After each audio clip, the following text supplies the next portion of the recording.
What do we all know? It ain't easy being wheezy. So my topic is asthma, and we have a lot to cover in 10 minutes. So let's just dive into it and start from the beginning. So the definition and etiology of the disease, we'll start here. Asthma is a common chronic disease that ranges in severity from having a very mild occasional wheeze to an acute life-threatening airway closure. Asthma can occur at any age, but generally will initially present in childhood. The etiology is not completely known, but correlations and known triggers include genetics, stress, illness, air pollution, dust, pet dander, roaches, chemicals, perfumes, cologne, smoke, exercise. Certain food and beverages can trigger asthma. Certain medications such as beta blockers, aspirin, NSAIDs, and cholinergics. And GERD, which is gastroesophageal reflux disease, can trigger asthma. So the pathophysiology of asthma, it's a chronic disorder of the airways that results in the intermittent and reversible airflow obstruction of the bronchioles. Asthma is characterized by chronic airway inflammation, which causes narrow, inflamed, and swollen airway. Specifically, we're talking about your bronchi and bronchioles. It causes airway hyperresponsiveness, mucosal edema, and mucus production.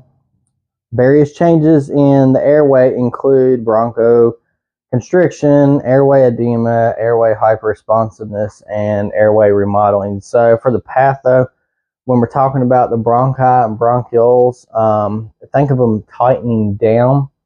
If we look at this picture up here at the top right here, you can see in a normal person what the airway looks like, and you can see the constriction with the excess mucus right there in a person with asthma.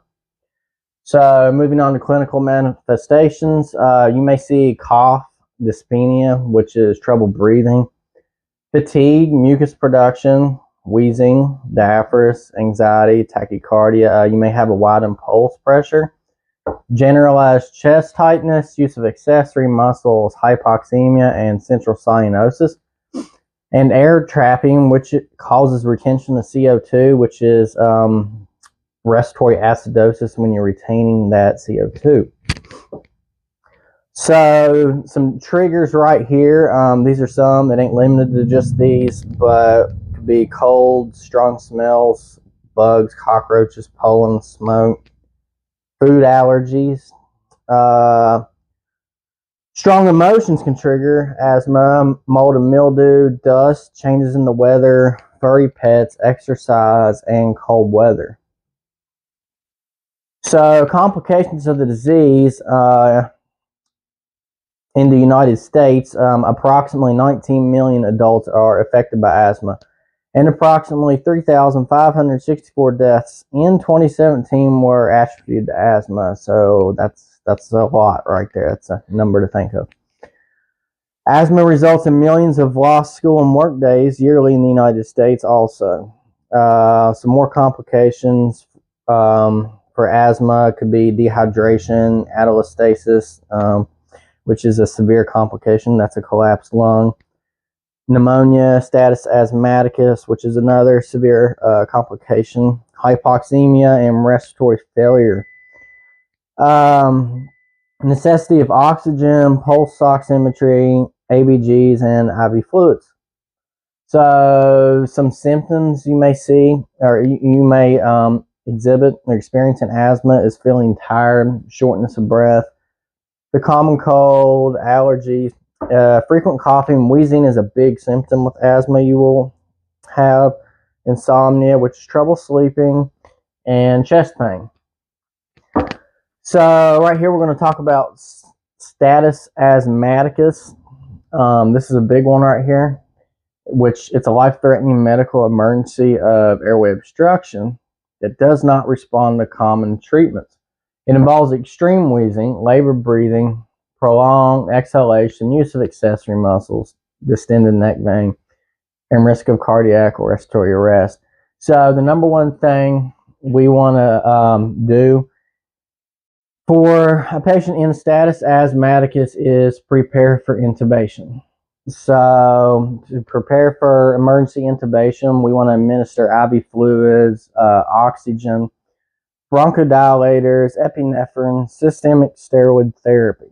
So just remember, in status asthmaticus, us as a nurse, you want to prepare for emergency intubation. So these are different classes of asthma based on how often the symptoms are you are having. So you have mild intermittent, which means you're having symptoms less than 2 times a week. Mild persistent, you're having symptoms 2 times a week, but not daily. Moderate persistent, you're going to be having daily symptoms and exacerbations that happen 2 times a week. Severe persistent, which is continually showing symptoms with frequent exacerbations, and they limit your physical activity and quality of life. So some diagnostics and testing of the disease to test for asthma would be your pulmonary function test. Your pulmonary function test is your most accurate test for diagnosing the severity of asthma. You may have a spirometry test, which measures how much air is exhaled. Bronchoprovocation test, it measures how the airways react when specific substances in there are inhaled. So a peak expiratory flow test, it measures how fast air can be expelled using your maximum effort. So an allergen skin test, it shows allergies that could also be asthma triggers. There's a lot of different allergies that can trigger asthma. As you can see, looking back right here, these are just some of them. So just think, in a person with asthma, there can be a whole lot of things triggering it. So you might have blood tests done, and your blood test may show your eosinophilia in acute asthma. You may have your arterial blood gases, which are ABGs, which will show respiratory alkalosis or acidosis, and your PaO2. You might have a sputum test again, which may show eosinophilia in acute asthma. A peak flow meter is the fastest airflow rate reached during exhalation, and it actually shows how the asthma is and if it's getting better or not. So you might have a pulse oximetry, which shows if you're hypoxic. A chest x-ray, which will actually diagnose and show how the asthma is changing in your lungs over time. Looking up here at our little guy, we can see he's using his little bronchodilator. He's using him some albuterol. And if we look at this picture down here, these will give you some different inhalers that may be used in asthma. Again, that's this little albuterol inhaler there. So a quick review of what we went over and learned a little bit of.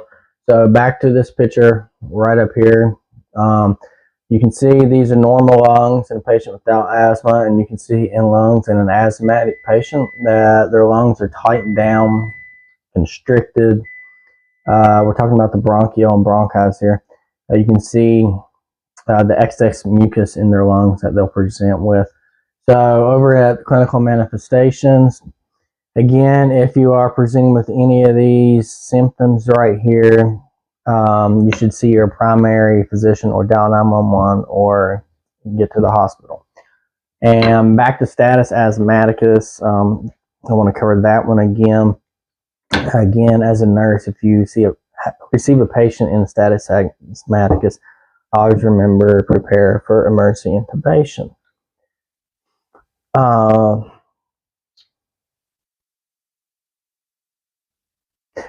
So this concludes my presentation on asthma, and let's not all forget, it ain't easy being wheezy.